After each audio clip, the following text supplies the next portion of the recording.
Kemarilah iklannya. Oke.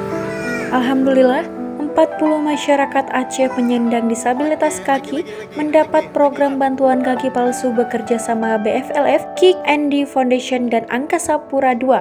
Penerima kaki palsu sangat bahagia dan semangat karena ada harapan baru di atas kaki baru mereka.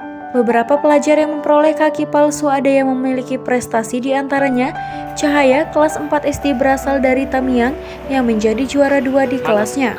Rahmat dari Aceh Tengah kelas 5 SD, seorang anak yatim, seorang atlet renang yang akan dikirim bulan Agustus ke Palembang tahun ini. Selanjutnya seorang mahasiswa yang tes beasiswa akan melanjutkan kuliah S2 di Australia.